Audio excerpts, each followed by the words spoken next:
Selamat berjumpa kembali di channel Sandiwara Novel. Teman-teman yang belum subscribe, silahkan subscribe terlebih dahulu dan nyalakan lonceng notifikasi agar kalian tidak ketinggalan video-video pembacaan cerita Sandiwara Novel terbaru. Juga jangan lupa untuk like, share ke keluarga, ke teman dekat Anda, ke sosial media Anda, agar video cerita ini bisa lebih banyak orang yang bisa menikmatinya. Terima kasih. Logo Sosro Sabu Inten, halaman 178 sampai 188. Tampaknya Sakutra telah terbiasa bergaul dengan Ki Ardi. Tampaknya telah pula Sakutra terbiasa masuk keluar rumahnya. Maka ketika panggilannya tiada mendapat sambutan, segera Maiso Jenar pun berdiri dan melangkah menuju ke mulut goa. Dan sejenak kemudian, ia pun telah lenyap di telan gelap. Saat itu, Maiso Jenar tinggal duduk seorang diri di samping api yang masih menyala-nyala. Bayangan-bayangan yang ditimbulkan tampak selalu bergerak-gerak. Kadang-kadang membesar bagai akan menerkam, dan kadang-kadang mengecil seperti akan lenyap. Suasana malam itu rasanya diliputi oleh suatu rahasia, dan ini sangat menggelisahkan Maiso Jenar. Aneh, bahwa pada saat itu ia merasakan kehilangan ketenangan.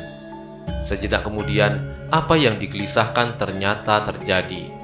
Tiba-tiba dengan tak diketahui arahnya, di atas bukit kapur kecil itu tampaklah sesosok tubuh manusia yang berdiri tegap. Meskipun cahaya api itu samar-samar mencapainya, tetapi tidak dilihatnya wajah orang itu dengan jelas. Meskipun Maiso Jenar yang berpandangan sangat tajam. Segera Maiso Jenar pun meloncat berdiri. Ia tidak tahu maksud orang itu. Tetapi pastilah ia tergolong orang sakti, sehingga dengan begitu saja, tanpa diketahui arahnya, ia sudah hadir di situ. Sehingga untuk menjaga diri dari segala kemungkinan, segera Maiso Jenar memusatkan pikirannya, mengatur pernafasannya, serta menyalurkan segala kekuatannya ke sisi telapak tangannya, meskipun ia belum bersikap. Melihat kesiagaan Maiso Jenar, orang itu tertawa lirih. Bunyi tertawanya lunak dan menyenangkan. Ketika kemudian orang itu berkata, Maiso Jenar menjadi terkejut sampai tubuhnya gemetar. Suara orang itu ternyata kecil dan nyaring. Maiso Jenar, tidak perlu kau kerahkan ilmumu Sosrobirowo. Aku tak bermaksud apa-apa. Maafkan aku kalau aku mengejutkan engkau. Ternyata suara itu pernah didengarnya. Ya, bahkan baru saja. Suara itu adalah suara Ki Ardi. Jadi ternyata benarlah dugaannya bahwa Ki Ardi bukanlah orang sembarangan. Apalagi ketika orang itu melambaikan sebilas keris yang tampaknya seperti membara di kegelapan malam. Jantung Maiso Jenar serasa akan berhenti. Kalau begitu, Tuan adalah Ki Ageng Badan Alas, sahut Maiso Jenar tergagap. Ya, sengaja aku bersembunyi di sini untuk membayangi setiap gerak pasing-singan yang aku sangsikan keasliannya. Sebab pasing-singan adalah sahabatku di masa muda, tidaklah tergolong dalam aliran hitam. Dan sementara ini, pasing-singan memelihara murid kesayangannya yang kau lukai. Biarlah aku mengurus keluargaku pula. Kau sementara ini dapat tinggal di sini. Seminggu lagi kau dapat menuai jagung di belakang bukit ini. Baru setelah itu kau lanjutkan perjalananmu. Sayanglah jagung itu kalau tak ada yang memetiknya, ujar orang tua itu. Dengan tak sengaja, Maiso Jenar melangkah maju mendekati bukit kapur itu. Tetapi segera Ki Ardi yang ternyata juga Ki Ageng Pandan Alas mencegahnya. Maiso Jenar, aku masih belum mempunyai waktu untuk menemuimu. Yang penting kau ketahui adalah Sakutra tidak perlu kau beritahu masalah ini. Mungkin ia sudah berubah pikiran, tetapi di dalam keadaan terpaksa, sulitlah ia menyimpan rahasia. Juga kau tak perlu menjelentrehkan cerita yang baru saja aku ceritakan. Aku percaya bahwa pasti kau tahu maksudnya. Kalau aku katakan bahwa naga hitam itu kemudian dikenal dengan nama Kiai Sengkelak. Nah, Maiso Jenar, kata Ki Ardi kemudian. Baiklah, aku pergi dahulu. Aku harap kita dapat bertemu lagi dalam keadaan yang lebih baik. Belum lagi Maiso Jenar sempat menjawab, Ki Ageng Pandan Alas telah pergi dengan cepatnya dan segera lenyap di telan gelap. Sepeninggal Ki Ageng Pandan Alas, Kembali Maeso Jenar merasa bahwa apabila ia berhadapan dengan tokoh-tokoh itu, alangkah kecil dirinya. Ki Ageng Pandan Alas, Ki Pasingsingan, dan yang pernah didengarnya lagi dari gurunya tentang orang-orang yang setingkat dengan mereka itu, kecuali gurunya sendiri, almarhum, juga yang terkenal dengan sebutan Pangeran Gunung Slamet, Ki Ageng Surodipoyono, dari pinggang Gunung Merbabu, yang kemudian hampir tak pernah terdengar namanya, dan yang juga terkenal dengan sebutan yang aneh Titis Angentan, yang berasal dari Banyuwangi, yang memiliki kesaktian seperti Adipati Blambangan Wirabumi yang hanya dapat dikalahkan oleh Raden Gajah pada waktu itu. Tetapi sementara Maeso Jenar merenungkan dirinya, teringatlah ia akan pesan Ki Ageng Pandan Alas tentang dongengnya yang dihubungkannya dengan Kiai Sengkelat. Cepat-cepat ingatan Maeso Jenar bekerja. Akhirnya diketemukanlah hubungan dengan Ki Ardi itu dengan cerita yang pernah didengarnya, yaitu tentang naga yang bersisik emas dan bersalut intan. Pastilah yang dimaksud Kiai Naga Sasra dan Kiai Sabu Inten, yang pada waktu itu untuk menyembuhkan penyakit seorang putri Majapahit terpaksa pada suatu malam bertempur di udara dengan sebilah keris sakti pula yang bernama Kiai Condong Campur. Tetapi kedua keris itu tidak dapat menyelesaikan tugasnya. Malahan Kiai Sabu Inten agak mengalami luka-luka, patah sedikit ujungnya. Sementara itu Kiai Sangkelat yang dapat mengusir Kiai Condong Campur sehingga menjelma menjadi bintang kemukus yang masih mendendam kepada umat manusia dengan memancarkan bermacam-macam kuman penyakit. Juga jelaslah sudah sekarang di mana Kiai Naga Sasra dan Kiai Sabu Inten itu berada. Pastilah kedua keris itu ada di tangan suami istri Simarodra dari Gunung Tidar. Dengan menceritakan itu, pastilah maksud Ki Ardi atau Ki Ageng Pandan Alas minta kepadanya untuk menemukan kembali kedua keris itu. Tentu saja Maeso Jenar menerima tugas ini dengan penuh tanggung jawab. Sementara itu, tampaklah Sagotra keluar dari dalam gua. Ia masih saja menggerutu. "Orang tua gila, di mana ia bersembunyi?" gumannya. "Tuan, orang itu tidak ada di dalam rumahnya. Sudah aku aduk sampai ke sudut-sudutnya, tetapi aku tidak bisa menemukannya. Memang kalau orang itu sedang kambuh gilanya, rumah ini sering ditinggalkan begitu saja sampai berhari-hari. Mungkin kini tiba-tiba sakitnya itu datang lagi," kata Sagotra kepada Maeso Jenar.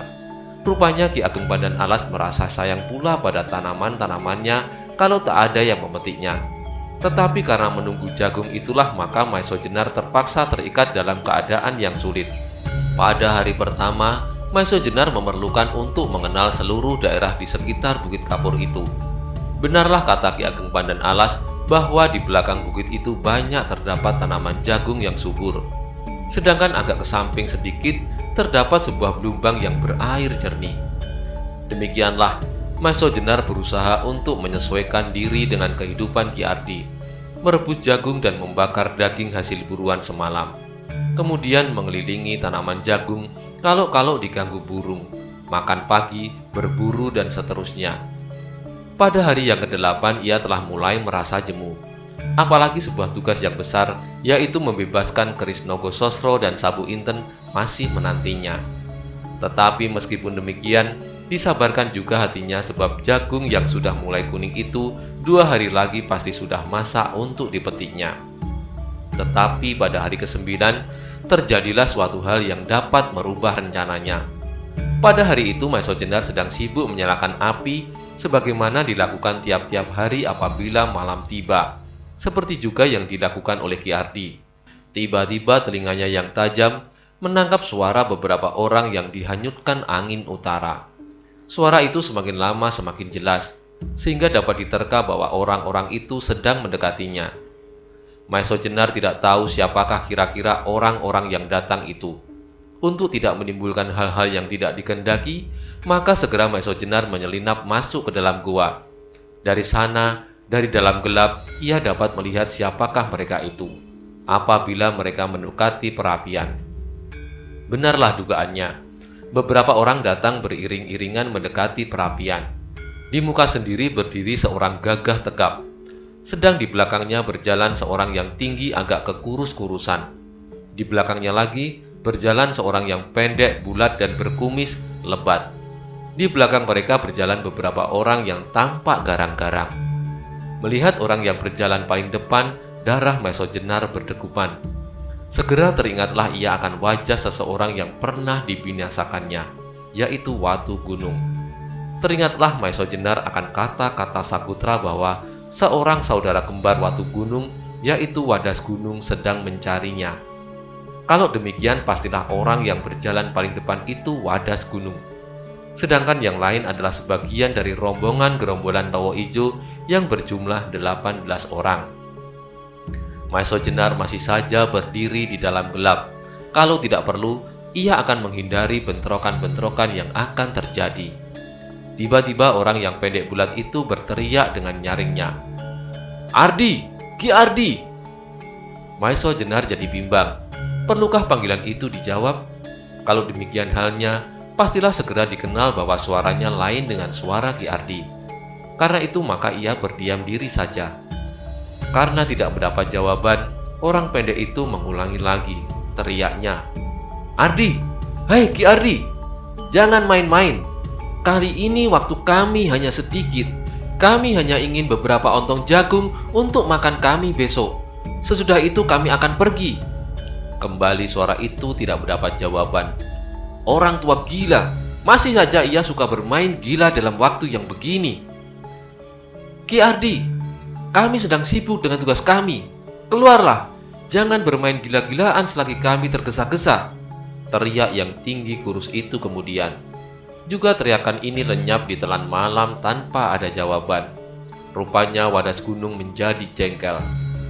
"Carang Lampit dan Bagolan, masuklah. Seret orang tua itu keluar dan ambil saja persediaan makanan yang ada. Aku masih ingin menunggu setan itu sampai 3 hari," kata Wadas Gunung. Maison Jenar segera menangkap isi kata-kata Wadas Gunung. Rupanya dalam menunggu kedatangannya, rombongan itu kehabisan makanan. Sedang yang dimaksud dengan setan yang ditunggu itu pastilah dirinya. Kembali Maison Jenar bimbang. Apakah yang akan dilakukan? Untuk tetap berdiam diri di dalam goa adalah sangat berbahaya. Apalagi benar-benar ada di antara mereka yang masuk dan mengenalnya, maka pasti akan terjadi perkelahian. Dan perkelahian melawan beberapa orang di ruangan yang sempit tidaklah menguntungkan baginya. Karena itu, segera sebelum orang yang disebut Carang Lampit dan Bagolan itu memasuki goa, Maison Jenar telah lebih dahulu meloncat ke mulut goa. Kehadiran Maison Jenar yang tiba-tiba itu sangat mengejutkan seluruh rombongan Lowo Ijo. Juga Bagolan yang pendek bulat, Carang Lampit yang tinggi kekurus-kurusan, bahkan juga Wadas Gunung sendiri. Baru setelah beberapa saat Wadas Gunung dapat mengatur perasaannya, bertanyalah ia, "Siapakah kau yang berada di rumah Ki Ardi?" "Aku adalah anaknya," jawab Maison Jenar. Wadas Gunung mengerutkan alisnya kemudian katanya, "Sudah sejak lama aku mengenal Ki Ardi, tetapi tak pernah aku mendengar bahwa ia mempunyai seorang anak. Aku kira tidak ada perlunya untuk menceritakan anak-anaknya kepada orang lain," jawab Maison Jenar. Kembali Wadas Gunung menarik alisnya tinggi-tinggi. Tetapi sementara itu ia pun tidak habis-habisnya mengamat-amati tubuh Maison Jenar. Akhirnya diketemukannya ciri-ciri yang cocok dengan keterangan yang diterimanya dari Ki Pasingsingan. Karena itu, tiba-tiba saja ia bertolak pinggang dan dari mulutnya berderailah sebuah tawa yang mengerikan yang menusuk-nusuk ulu hati, seperti suara jeritan hantu kubur. Melihat sikap Wadas Gunung serta mendengar derai tertawanya, tahulah Maison Jenar bahwa Wadas Gunung telah mengenalnya. Karena itu ia pun segera bersiap menghadapi segala kemungkinan. Setelah beberapa lama, surutlah suara tertawanya. Dan dengan demikian, suara itu berhenti. Berteriaklah Wadas Gunung itu dengan suaranya yang nyaring. "Hai seluruh rombongan yang sedang mencari seorang yang bernama Ronggo Tohjoyo. Pantaslah bahwa orang ini dapat memperpanjang umurnya sampai 9 hari, karena ia disembunyikan oleh Ki Ardi. Tetapi bagaimanapun akhirnya orang itu dapat kami temukan juga. Nah, sekarang pandanglah orang ini dengan baik, amatilah dengan seksama, sebab sebentar lagi ia harus kita binasakan. Sekarang kita boleh mengaguminya sebagai seorang yang perkasa, yang telah berhasil membunuh saudara kembarku Watu Gunung dan yang dapat melukai pemimpin kita, Lowo Ijo. Dendam kami adalah setinggi gunung, sedalam lautan. Sekarang bersiaplah dan jangan lepaskan orang ini. Juga setelah orang ini binasa, harus dibinasakan juga Ki Ardi yang telah berusaha membebaskan orang ini dari tangan kita." Mendengar kata-kata Wadas Gunung, segera setiap orang anggota gerombolan itu mempersiapkan diri dan mencabut senjata masing-masing. Sebagian besar dari mereka bersenjatakan sebilah belati panjang sebagai senjata yang khusus diperuntukkan anggota rombongan Lowo Ijo. Tetapi di antaranya ada juga yang bersenjata dua. Di tangan kirinya ia memegang pisau belati panjang, sedang di tangan kanannya menggenggam sepotong carang pring ori sebesar ibu jari kaki, tetapi panjangnya tidak lebih dari 5 jengkang. Bagolan di kedua belah tangannya menggenggam bola besi bertangkai. Wadas Gunung sendiri ternyata juga tidak mau memandang ringan kepada Maeso Jenar. Ia pun memegang 2 buah senjata di kedua belah tangannya, yaitu belati panjang. Melihat semua lawannya bersenjata, Maeso Jenar mulai menimang diri. Hatinya terasa berdegupan juga, sebab orang-orang seperti Wadas Gunung, Carang Lampit, Bagolan, dan sebagainya tampaknya bukan pula orang sembarangan. Apalagi kini mereka menggenggam senjata masing-masing. Maka mulailah Maeso Jenar berpikir, di manakah tempat yang paling menguntungkan untuk melawan mereka? Di mulut gua, ia tidak akan dapat diserang dari samping dan belakang. Tetapi kalau ujung-ujung senjata itu bersama menyerangnya dari depan, sulit baginya untuk menghindar. Maka lebih baik baginya apabila bertempur di tempat terbuka. Ia akan dapat mempergunakan kegesitan serta mudah-mudahan gelap malam di luar membantunya. Mendapat pikiran itu, sebelum Maeso Jenar mendapat serangan, segera ia meloncat dengan kecepatan yang luar biasa menerobos orang-orang yang mengepungnya. Dan tahu-tahu Maeso Jenar telah berada di belakang mereka, di dekat api yang menyala-nyala. Secepat kilat tangannya memegang 2 batang kayu yang sedang dimakan api.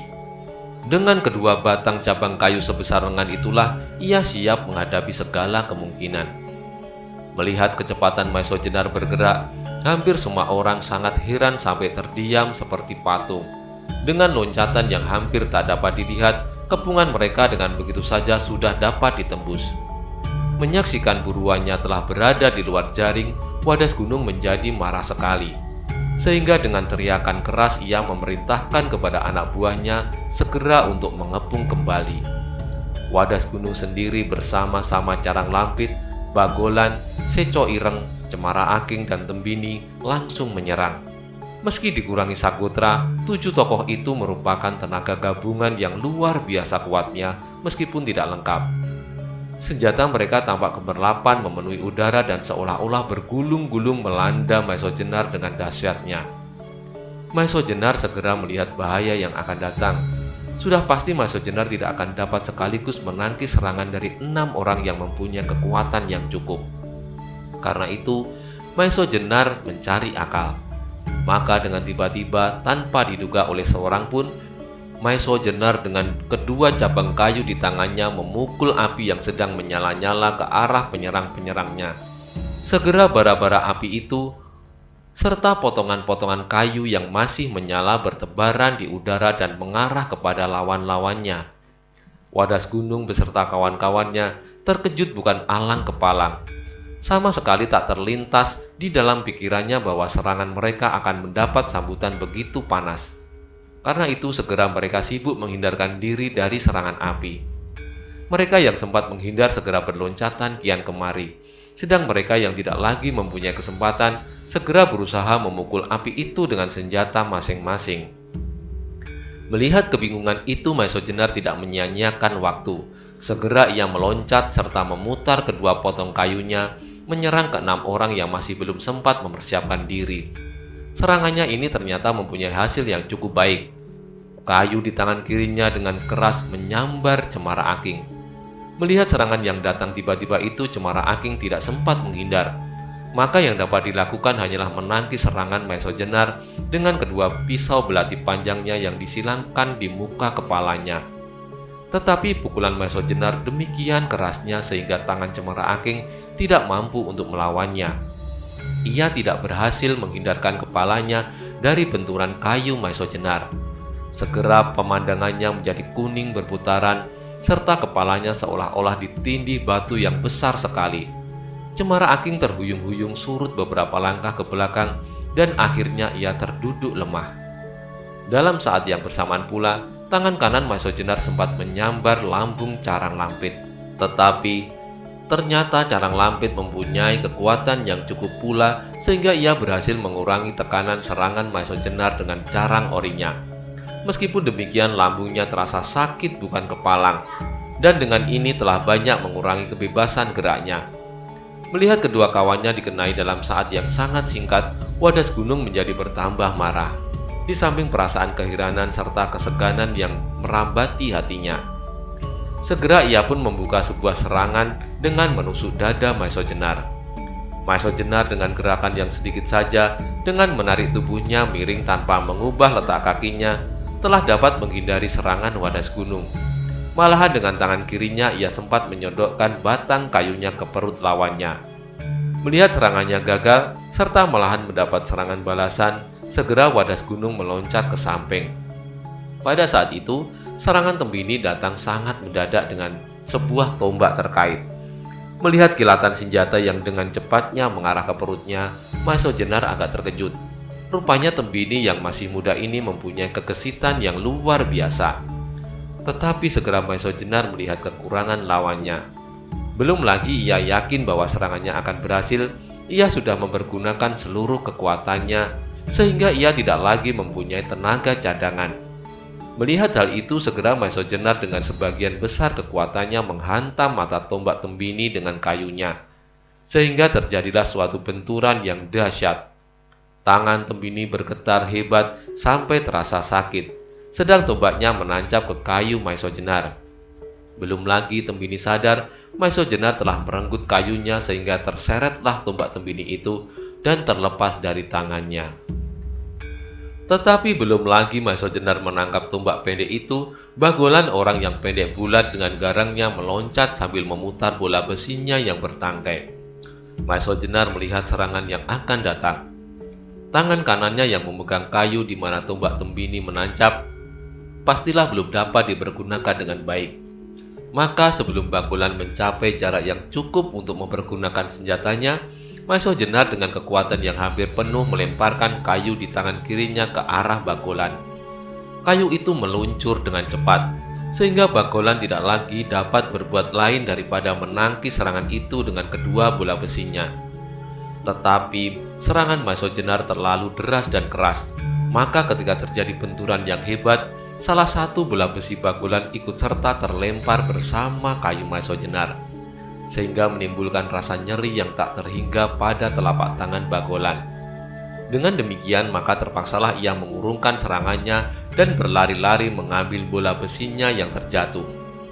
Dalam saat yang sekejap itu, Maesho Jenar telah dapat mencabut tombak terkait Tembini yang menancap di batang kayunya.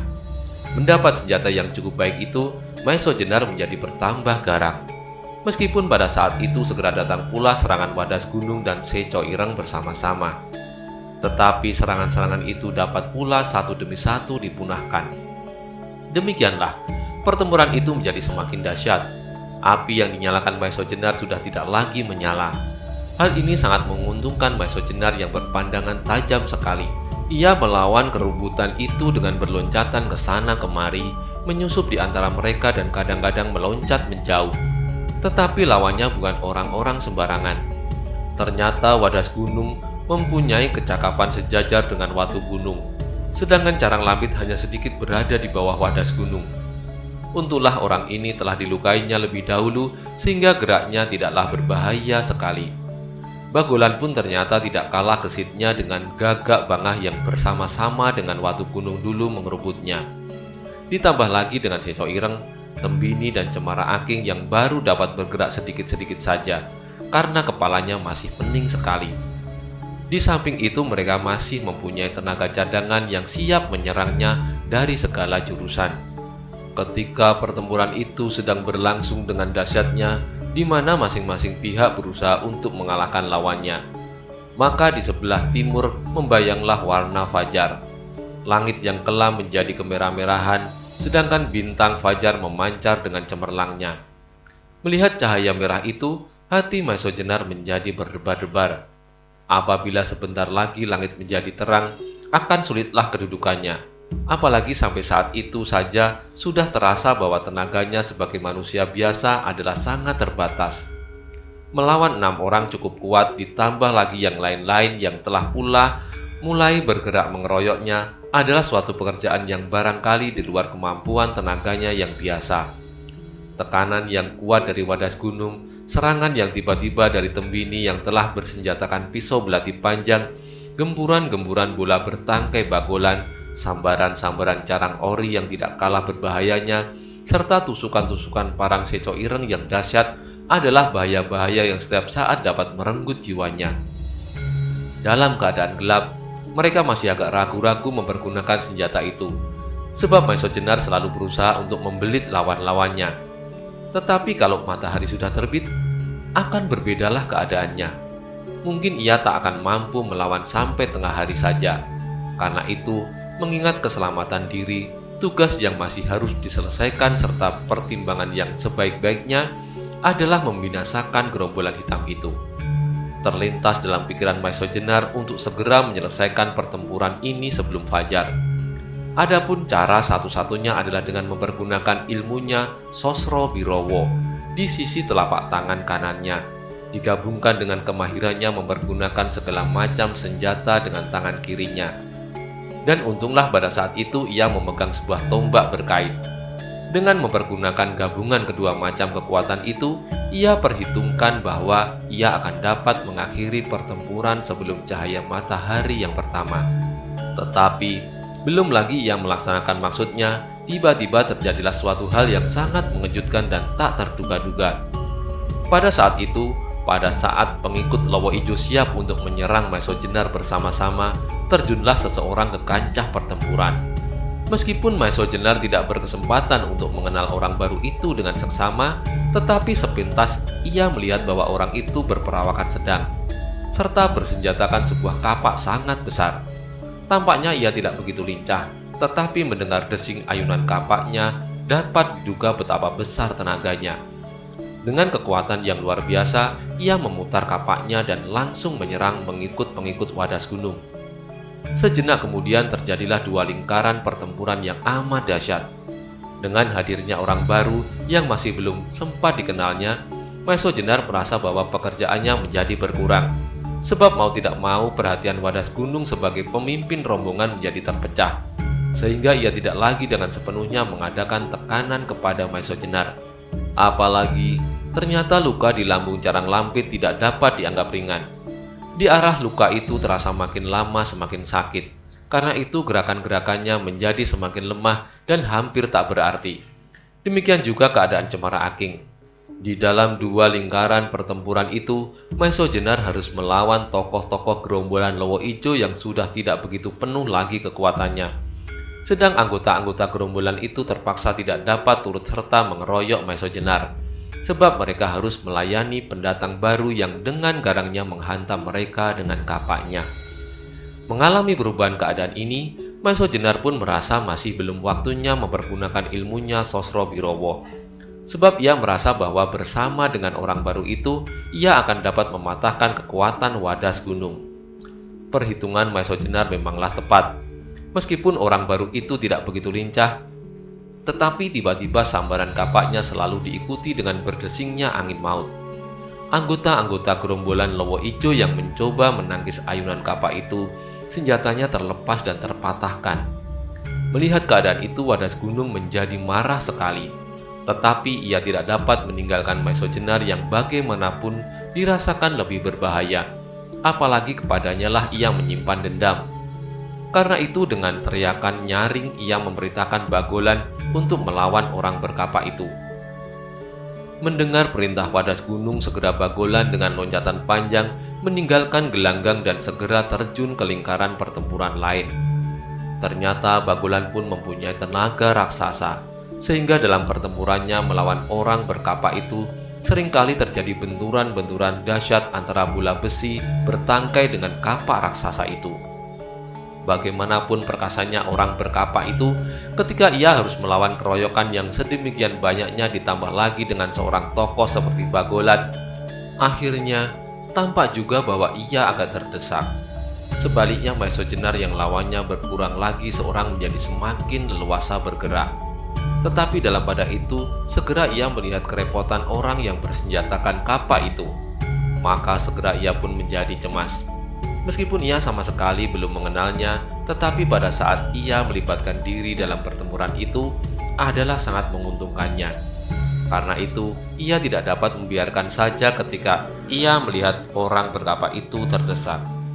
Untuk mengimbangkan keadaan, Maesho Jenar berpikir bahwa sebaiknya pertempuran tidak terbagi. Ia dan orang berkapak itu harus berada dalam satu lingkaran pertempuran menghadapi seluruh gerombolan. Dengan demikian, ruang pertempuran menjadi bertambah sempit. Mendapat pikiran yang demikian, segera Maesho Jenar memutar tombaknya, dan dengan gerakan secepat kilat, ia meloncat menembus kepungan lawan. Selanjutnya dengan cepat sekali ia meloncat ke samping orang yang bersenjata kapak itu, sambil berkata, "Kisanak, baiklah kita bekerja sama. Kau hadapi separuh lingkaran, aku separuh. Di samping itu kita pergunakan setiap kesempatan untuk menghantam lawan." Orang berkapak itu tidak menjawab, tetapi ia tahu maksud Maesho Jenar. Maka segera ia pun menempatkan diri beradu punggung dengan Maesho Jenar. Kembali hati Wadas Gunung terperanjat melihat kelincahan Maesho Jenar. Mengertilah ia sekarang kenapa Pasingsingan memaksanya membawa 20 orang anak buahnya bersama-sama untuk menangkap satu orang saja. Ternyata buruannya memang bukan orang biasa, tetapi Wadas Gunung adalah orang yang berpengalaman cukup. Sehingga ketika ia melihat sikap Maesho Jenar dan orang berkapak itu saling membelakang, tahulah ia maksudnya. Untuk mencegah kesulitan-kesulitan selanjutnya, cepat-cepat ia memerintahkan untuk menghantam lawan sebelum mereka mencapai keseimbangan dalam bekerja sama. Ia sendiri beserta tokoh-tokoh rombongan itu segera melancarkan serangan-serangan yang berbahaya. Tetapi karena perubahan keadaan yang demikian cepatnya itu, tidak semua anak buah Wadas Gunung dapat mengikuti jalan pikiran pimpinannya, sehingga dalam pelaksanaannya terjadilah kekacauan. Bersambung ke halaman 189.